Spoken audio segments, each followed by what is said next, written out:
ఏలూరు నియోజకవర్గంలో వైఎస్ఆర్ కాంగ్రెస్ పార్టీకి ఎదురు దెబ్బ తగిలింది. ఏలూరు నగర వైఎస్ఆర్ కాంగ్రెస్ పార్టీ అధ్యక్షుడు బొద్దని శ్రీనివాస్ తన పదవికి రాజీనామా చేశారు. ఈ నేపథ్యంలో రాష్ట్ర పార్టీ అధ్యక్షుడు వైఎస్ జగన్మోహన్ రెడ్డికి తన రాజీనామా పత్రాన్ని పంపించారు.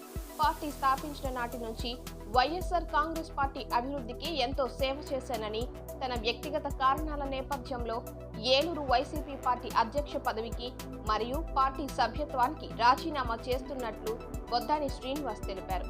అయితే తన వ్యక్తిగత కారణాల వల్ల పార్టీకి రాజీనామా చేస్తున్నానని, భవిష్యత్ కార్యాచరణ త్వరలోనే తెలియజేస్తానని అన్నారు.